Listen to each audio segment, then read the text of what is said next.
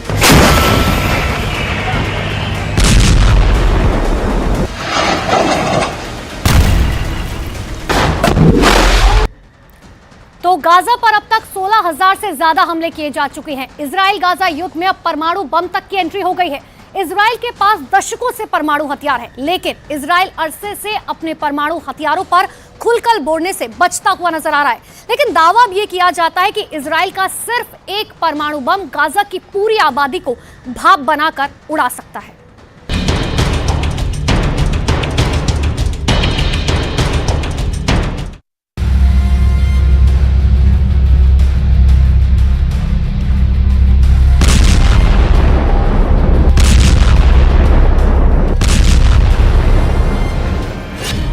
परमाणु हमले का विकल्प नंबर 1।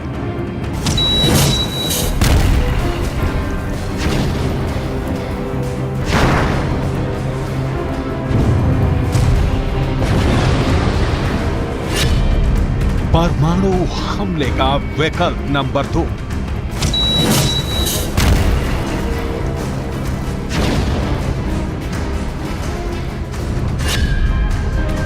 परमाणु हमले का विकल्प नंबर 3।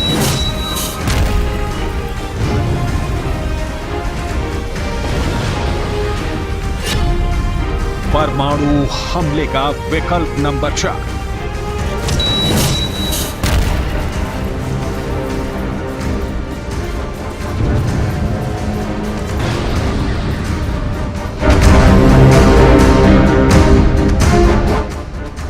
गाजा में परमाणु हमले के इस चारों विकल्प में से किसी एक विकल्प का इस्तेमाल अगर इजरायल ने किया तो वो होगा जिसे देखकर पूरी दुनिया दहल जाएगी।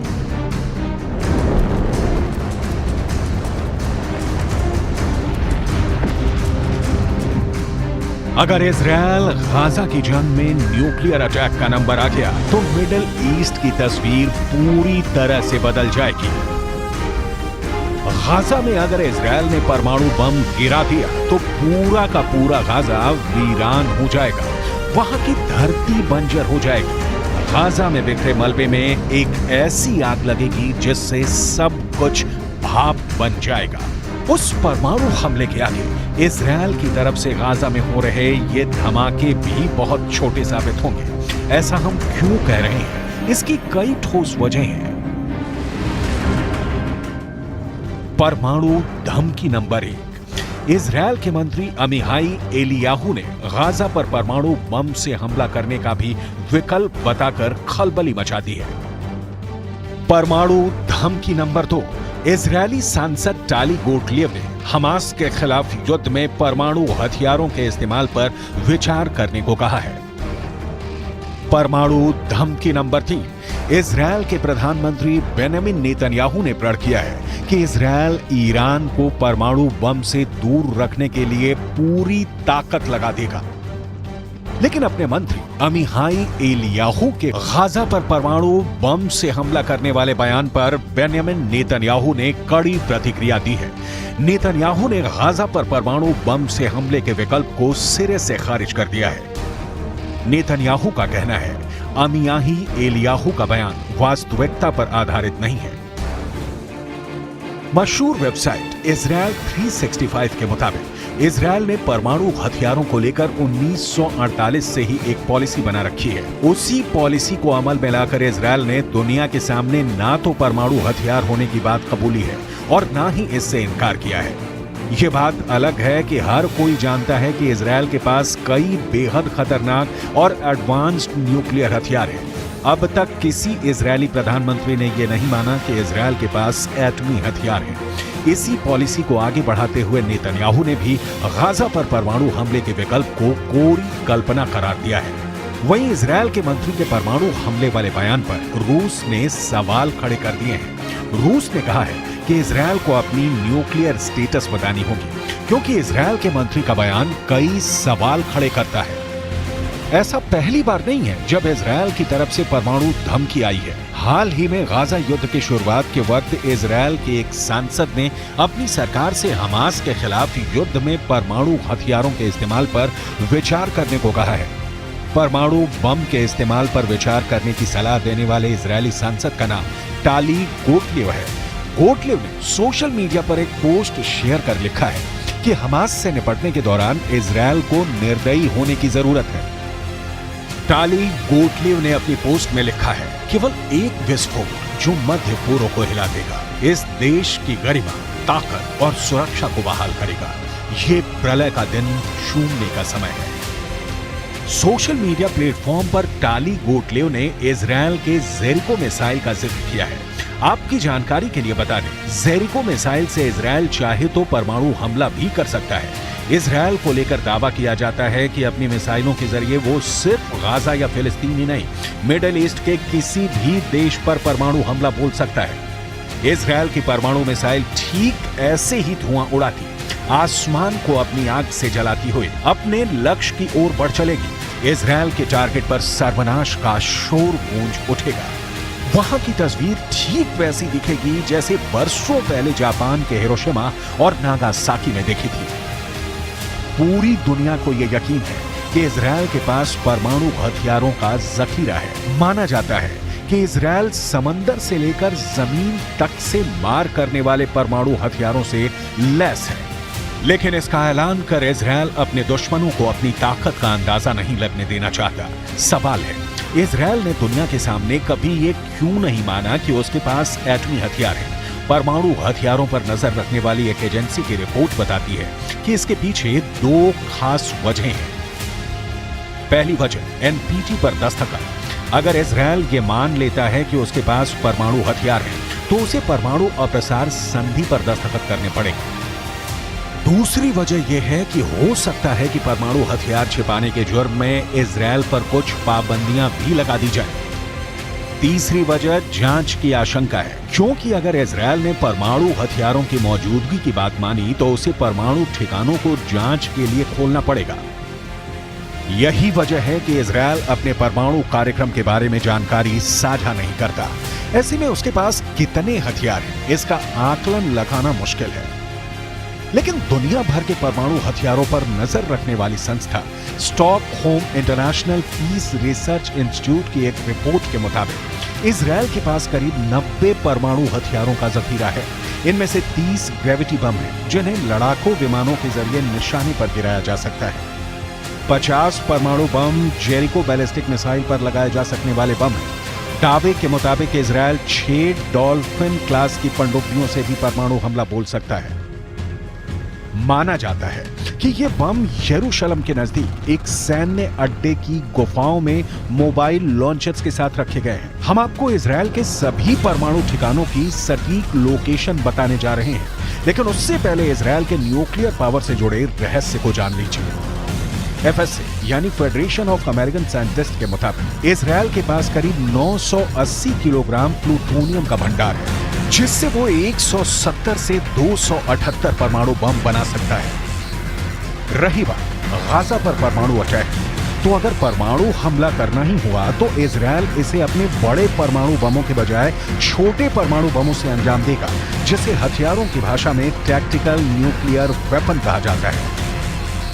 Tactical nuclear bomb strategic nuclear bomb से छोटा होता है। इसका वजन 1 से 100 किलोटन का हो सकता है। इसमें छोटे परमाणु वॉरहेड लगे होते हैं। असर की बात करें तो धमाके के बाद 350 मीटर प्रति सेकंड की रफ्तार से शॉक वेव बनता है। विस्फोट के बाद फैलने वाला रेडियो एक्टिव रेडिएशन भी बहुत सीमित होता है, लेकिन नुकसान बहुत अधिक होता है। टैक्टिकल न्यूक्लियर बम की रेंज की बात करें तो जब ये फटता है तो 200 मीटर तक आग का गोला बन जाता है। इसके फटते ही 1.6 किलोमीटर तक की हर चीज जल जाएगी। इसे जेट, युद्धपोत, पनडुब्बी, क्रूज मिसाइल से फायर कर सकते हैं। इसे तोप के गोले की तरह भी फायर किया जा सकता है।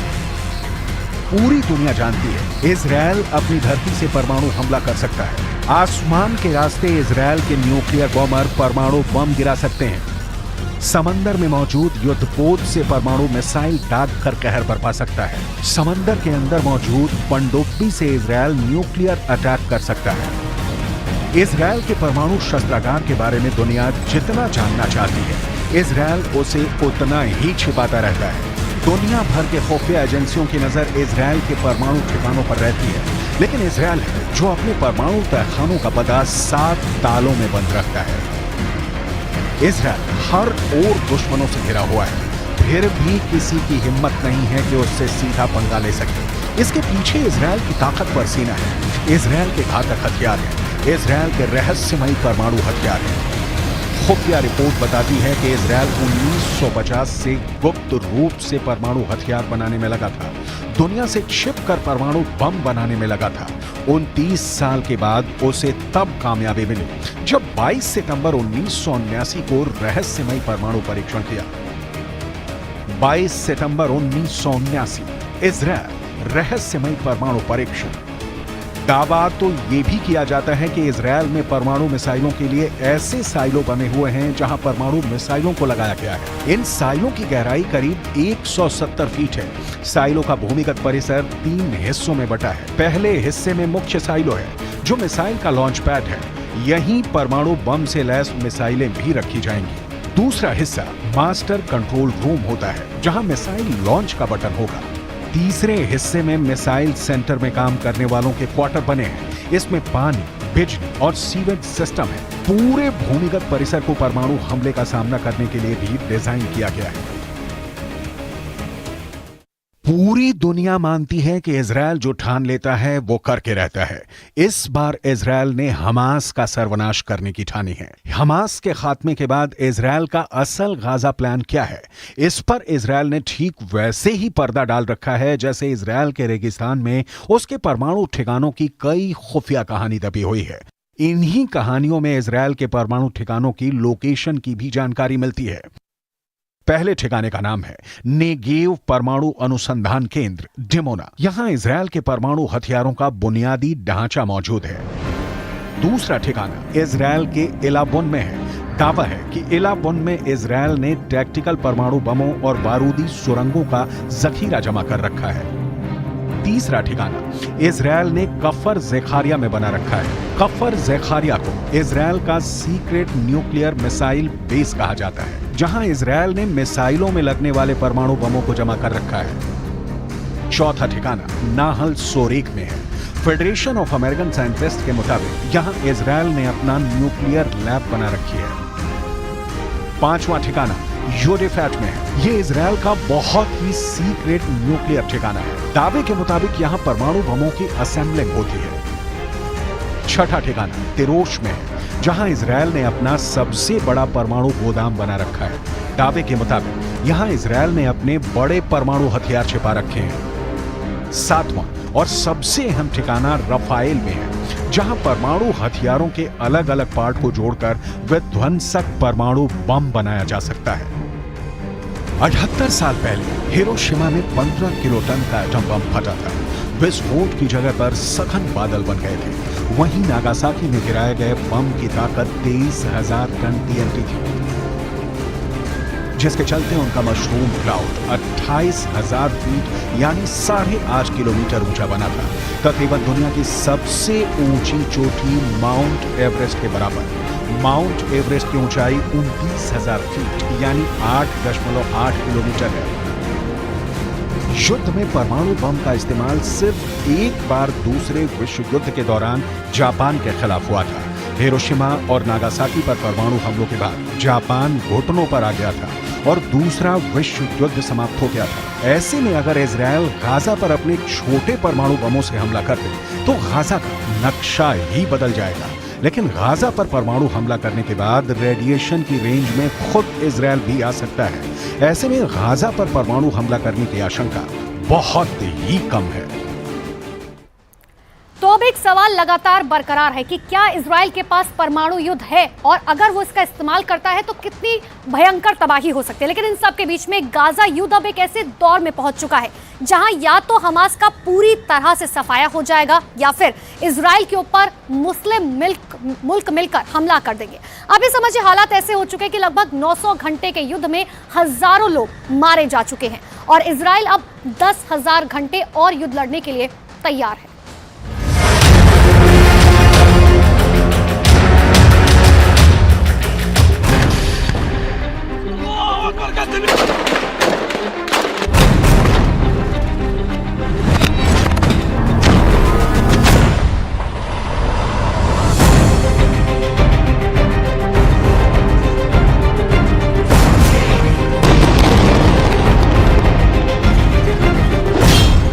नौ 900 घंटे का युद्ध, हर दिन 4 घंटे हमला।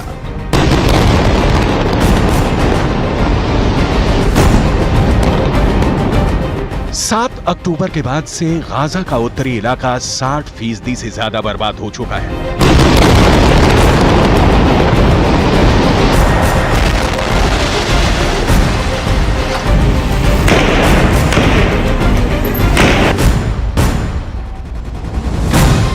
हमास के 45,000 लड़ाके इजरायली सेना के लिए सबसे बड़ा सिरदर्द बने हुए हैं।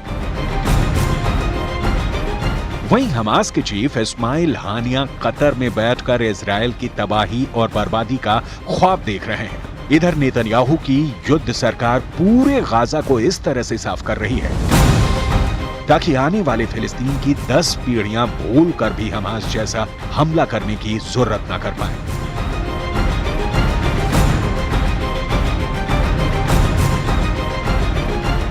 इजरायली सेना खूंखार हो चुकी है।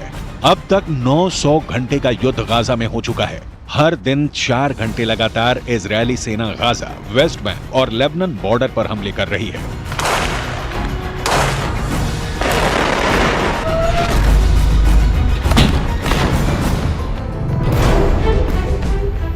अब तक 13,000 से ज्यादा लोग गाजा युद्ध में मारे जा चुके हैं।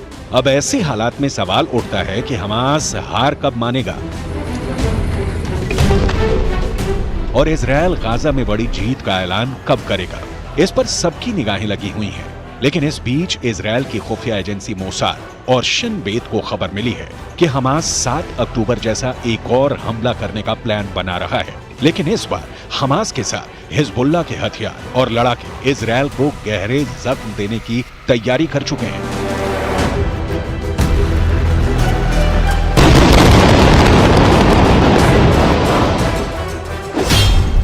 हमास के पास रूसी हथियार, 10,000 रॉकेट से हमला।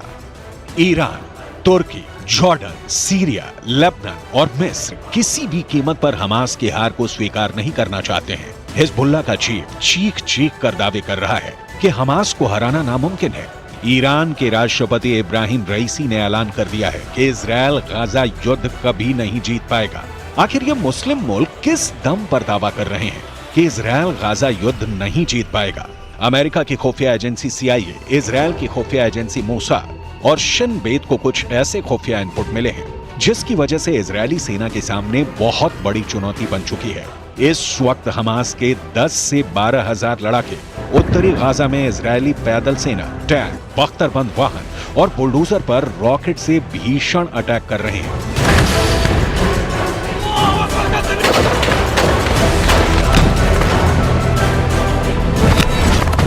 खुफिया रिपोर्ट के मुताबिक हमास के पास हजारों की तादाद में रूसी रॉकेट पहुंच चुके हैं। इसलिए हमास के टॉप कमांडर और नेता रूस और राष्ट्रपति पुतिन की जमकर तारीफ कर रहे हैं। इसीलिए रूस बार बार चेतावनी दे रहा है कि इजरायली सेना जरूरत से ज्यादा गाजा में हमले ना करे, वरना अंजाम बहुत बुरा होगा।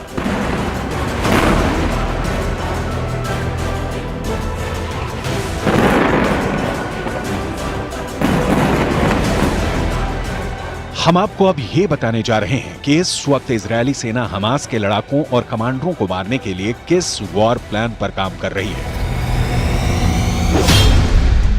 गाजा पट्टी से जो खबरें बाहर आ रही हैं, वो वाकई हैरान करने वाली हैं। इजरायली सेना ने कैसे 900 घंटे के युद्ध में 65 से ज्यादा हमास के कमांडरों को मार डाला है, जरा ये समझ लीजिए। हमास के लड़ाकों के बीच इजरायल के कुछ ऐसे एजेंट हैं जो हमास के कमांडर और लड़ाकों के हर हमले और हरकत की खुफिया जानकारी इजरायल की खुफिया एजेंसी और सेना को दे रहे हैं। जैसे ही सुरंग में छिपे हमास के लड़ाकों और कमांडरों की जानकारी का सिग्नल हमास के बीच छिपे एजेंट इजरायली सेना को देते हैं, उसके बाद इजरायल तेजी से अपने हवाई और जमीनी कमांडरों को टारगेट की लोकेशन की जानकारी दे देता है, जिसके बाद सुरंग में मौजूद इजरायल के एजेंट एक सुरक्षित दूरी पर चले जाते हैं, जबकि हमास के कमांडर और बाकी लड़ाके इजरायल के हवाई और जमीनी हमले में बुरी तरह से मारे जाते हैं। एक अनुमान के मुताबिक हमास के 5000 से ज्यादा लड़ाकों को इसी तरह से खुफिया इनपुट के आधार पर इजरायली सेना ने मार गिराया है।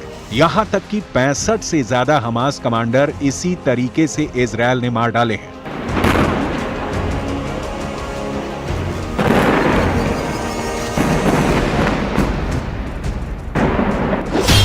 हमास के पास रूसी हथियार, 10,000 रॉकेट से हमला।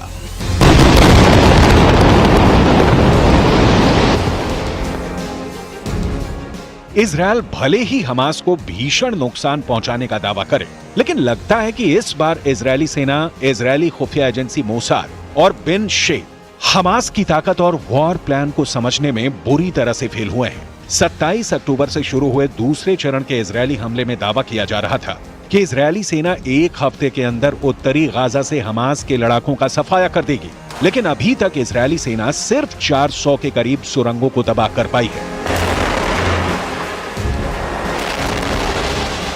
इधर हमास ने फिर दावा किया है कि उसके लड़ाके इजरायली सेना को उत्तरी गाजा में हरा देंगे। आखिर हमास इतने बड़े दावे कैसे कर रहा है? कुछ खबरों में तो यहां तक दावा किया गया है कि हमास के लड़ाके इजरायली सेना की वर्दी पहनकर हमले कर रहे हैं। हमास सेना की शाखा अल कसम ब्रिगेड ने एक वीडियो जारी किया है जिसमें दिखाया गया है कि उत्तरी गाजा में इजरायली सेना उनके टैंक, उनके बख्तरबंद लड़ाकू वाहनों, यहां तक कि बुलडोजर पर भी हमास लड़ाके बेहद बेरहम और घातक हमले कर रहे हैं।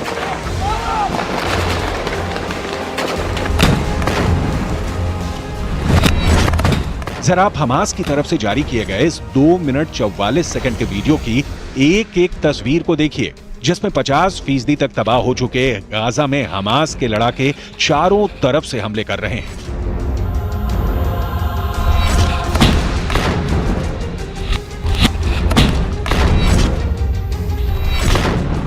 हमास की अल कसम ब्रिगेड के ये लड़ाके RPG, थर्मोबैरिक ग्रेनेड, रॉकेट से इजरायली सेना पर बेहद पास से हमले कर रहे हैं।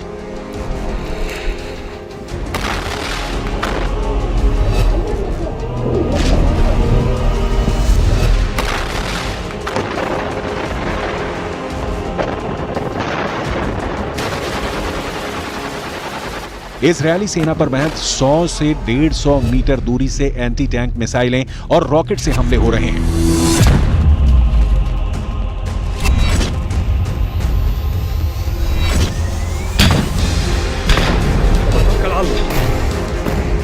हैरानी की बात तो यह है कि हमास की अल कसम ब्रिगेड अमेरिकी और रूसी हथियारों से इजरायली सेना पर हमला कर रही है। हमास के पास जो घातक राइफलें हैं उन्हें देखकर ही लग जाता है कि या तो ये अमेरिकी हैं या फिर रूसी।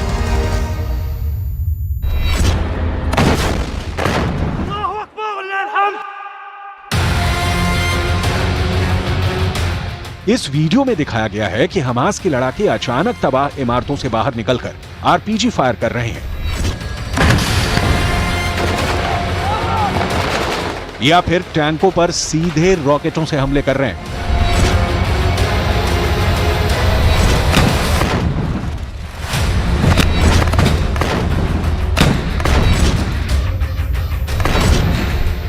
जबकि जमीन पर इजरायली सेना का एक भी पैदल सैनिक नहीं दिख रहा है। इजरायली सेना पूरी तरह से या टैंक के अंदर है या फिर किसी बख्तरबंद वाहन के अंदर से हमास के लड़ाकों से जंग कर रही है।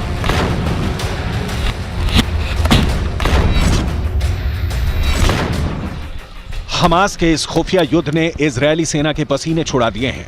खुद इजरायल के रक्षा मंत्री तक मानने को मजबूर हुए हैं कि उन्हें बेहद क्रूर और शातिर लड़ाकों से जंग करनी पड़ रही है।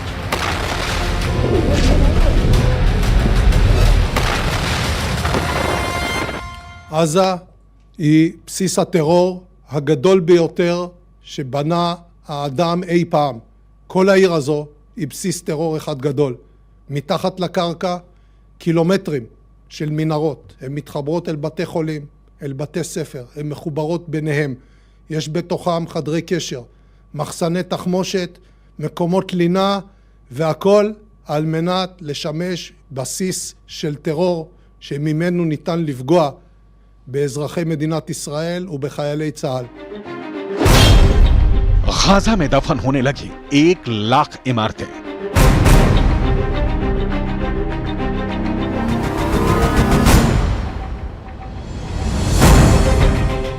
गाजा जंग में दूसरे फेज की शुरुआत हुए 2 हफ्ते होने जा रहे हैं। अब तक 35,000 से ज्यादा इमारतें इजरायली हमले में तबाह हो चुकी हैं। गाजा में मचा खूनी गदर रुकने का नाम नहीं ले रहा है। उत्तरी गाजा से दक्षिणी गाजा की तरफ फिलिस्तीन और हमास समर्थक भागने को मजबूर हैं। उत्तरी गाजा से दक्षिणी गाजा की तरफ 14 किलोमीटर की दूरी तय करने में फिलिस्तीनियों को 4 से 5 घंटे लग रहे हैं। गधे वाली गाड़ियां, पैदल और छोटे वाहनों में भर भर कर फिलिस्तीनी दक्षिणी गाजा पहुंच रहे हैं।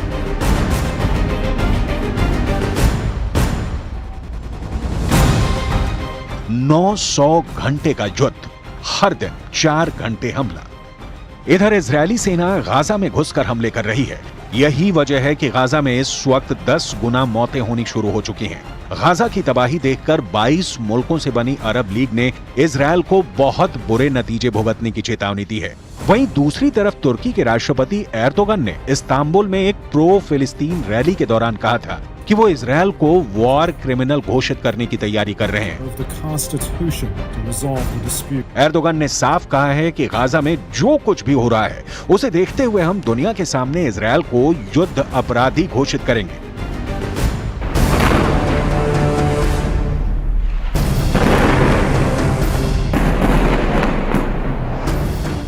आप गाजा पट्टी में जितने बड़े खून खराबे की कल्पना कर सकते हैं कर लीजिए, क्योंकि आपकी कल्पना और सोच से कहीं ज्यादा खूनी जंग गाजा में हो रही है। गाजा जंग अब इजरायल के वजूद से जुड़ गई है। या तो अब यहूदियों का इजरायल रहेगा या फिर मुस्लिम देशों के हीरो बने हमास का गाजा इजरायल को मिटा देगा। इजरायल के पूर्व प्रधानमंत्री एहुक बराक ने अब ऐसा खुलासा कर दिया है जो गाजा की जंग को शायद दुनिया की सबसे खूनी जंग बनाने जा रहा है। बराक ने दावा किया है कि इस वक्त गाजा पट्टी में हमास की सुरंगों में इजरायल के सबसे माहिर और बेरहम सैनिक हमास के लड़ाकों और कमांडरों को चुन चुन कर मार रहे हैं। इजरायल के पूर्व प्रधानमंत्री एहुद बराक ने न्यूज वीक मैगजीन को दिए इंटरव्यू में दावा किया है कि पहली बार ऐसा हो रहा है कि इजरायल की आईडीएफ को गाजा पट्टी में बेहद शातिर और क्रूर हमास लड़ाकों से लड़ना पड़ रहा है। इजरायल के पूर्व प्रधानमंत्री एहुद बराक ने दावा किया है कि सुरंग में घुसकर हमास के लड़ाकों को मारने के लिए इजरायल ने अपने सबसे माहिर और बेहतरीन सैनिकों को भेजा है, जिन्हें 269 सायरेट मटकल के नाम से जाना जाता है। इजरायल की ये ऐसी खुफिया सैनिकों की यूनिट है जो बेहद तेज दिमाग और दिलेरी से हमास के लड़ाकों को खत्म कर रहे हैं। दावा किया गया है कि इजरायल की 269 सायरेट मटकल ही हमास के कमांडरों और डिप्टी कमांडर्स को चुन चुन कर मार रही है। गाजा में दफन होने लगी 1 लाख इमारतें। इजरायल डिफेंस फोर्सेस के chief of defence staff Herzi Halevi ने 4 मिनट के एक वीडियो में दावा किया है और कहा है कि इजरायली सेना युद्ध के अगले स्टेज में आगे बढ़ रही है। आईडीएफ के चीफ हलेवी ने दावा किया है कि इजरायल के सबसे अच्छे सैनिक और कमांडर गाजा में ग्राउंड पर हैं और पिछले कुछ दिनों से इजरायली सेना ने हमास के कमांडरों को निशाना बनाना और उन्हें खत्म करना जारी रखा है। खबरों के मुताबिक आईडीएफ की 150 फाइटर जेट्स ने 72 घंटे के अंदर 5000 से ज्यादा हमले गाजा पट्टी में किए हैं। गाजा इंतजार कर रहा है। गाजा अपनी मौत का तमाशा देख रहा है।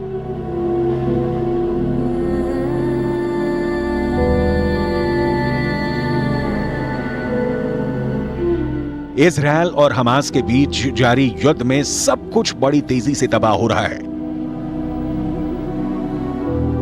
इजरायली सेना गाजा पट्टी में उत्तर से दक्षिण तक वेस्ट बैंक और लेबनान बॉर्डर पर हर दिन 500 से ज्यादा हमले कर रही है। इजरायल की आईडीएफ हमास के ठिकानों, कमांड सेंटर, सुरंगों और रॉकेट लॉन्चर्स को निशाना बना रही है। खबर के दावों के मुताबिक 1700 से ज्यादा लोग इमारतों के नीचे दफन हैं। इजरायली सेना के मुताबिक इजरायली नेवी ने खान यूनुस में एक मिसाइल पैड पर हमला किया।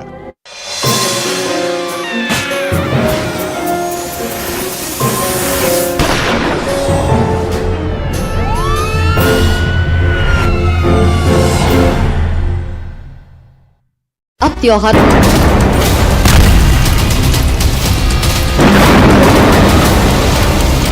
गाजा में मौजूद हमास का इजरायल पर अटैक हो या फिर यमन के हुथी विद्रोहियों का इजरायल पर मिसाइल से हमला या फिर तीसरे मोर्चे यानी लेबनान से हिजबुल्लाह की तरफ से रॉकेट की बारिश हो इजरायल पर, इन तीनों के पीछे ईरान खड़ा है और ईरान को पता है कि अगर इजरायल से लड़ना है तो अमेरिका से भी लड़ना होगा। इसीलिए वो बीच बीच में सीरिया और लेबनान के अमेरिकी सैन्य ठिकानों पर हमला कर अमेरिका को उकसा रहा है।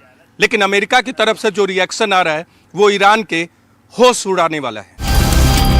यरूशलेम में अल अक्सा मस्जिद पर इजरायल के किए गए हमले ने लेबनान, गाजा पट्टी और सीरिया से रॉकेट हमले तेज कर दिए हैं। लिहाजा इजरायल ने भी सीरिया की राजधानी दमिश्क और अलेप्पो के हवाई अड्डों सहित ईरान से जुड़े स्थानों और बुनियादी ढांचों पर बम बरसाने शुरू कर दिए। ये बात बहुत क्लियर है कि इजरायल को हमास को हराने के लिए सिर्फ हमास को नहीं बल्कि ईरान, उसके समर्थक, यमन के हूथी विद्रोही, सीरिया, लेबनान के हिजबुल्लाह को एक साथ हराना होगा। इतना बड़ा काम इजरायल अकेले के लेवल पर नहीं कर सकता क्योंकि इन सभी के साथ रूस और चीन जैसी शक्तियां खड़ी हैं। ऐसे में अमेरिका की स्वाभाविक एंट्री होती है और इन देशों या संगठनों के खिलाफ उठाया गया कोई भी अमेरिकी कदम सीधे इजरायल को फायदा पहुंचाने वाला होता है। वैसे सीरिया और इजरायल की खूनी कहानी संक्षेप में समझ लीजिए। संघर्ष का मूल कारण है 1967 का 6 दिवसीय युद्ध, जिसमें इजरायल ने सीरिया को हरा दिया और गोलन हाइट्स पर कब्जा कर लिया।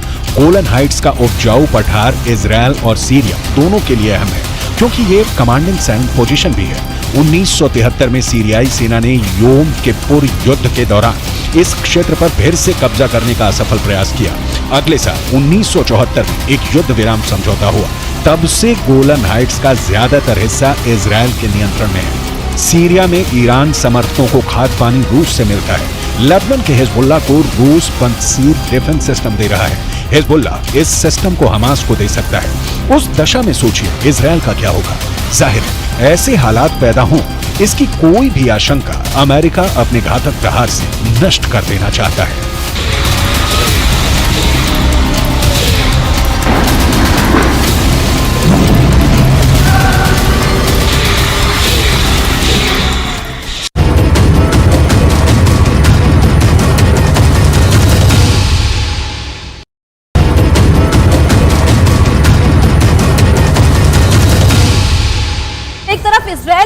का युद्ध चल रहा है, दूसरी तरफ पश्चिमी एशिया में विश्व युद्ध की चिंगारी भड़क रही है।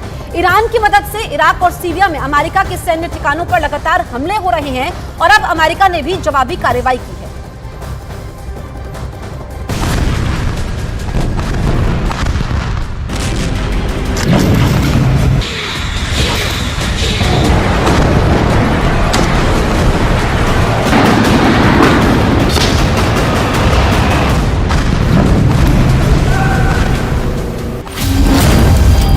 गाजा के बाद अब दमिश्क की बारी।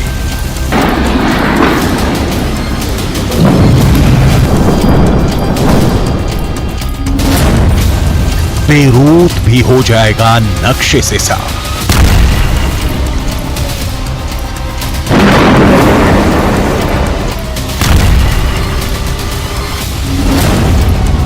तेहरान में होगा परमाणु धमाका।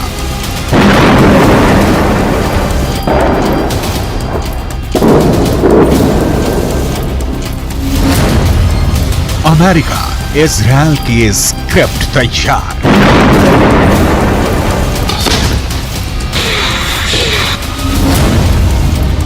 राष्ट्रपति के ऑर्डर का इंतजार।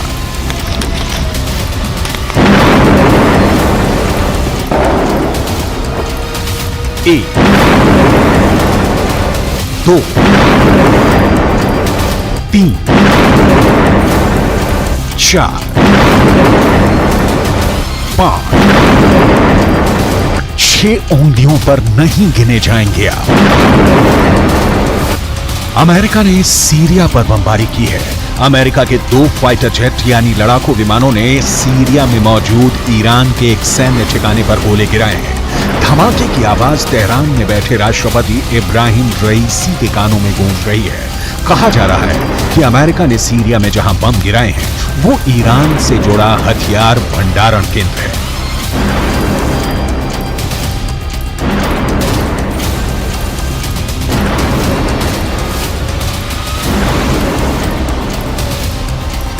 सीरिया सन्नाटे में है। ईरान को कुछ सूझ नहीं रहा है। पहले नेतन्याहू ने गाजा पर हमले रोकने की ईरान की धमकी की माह को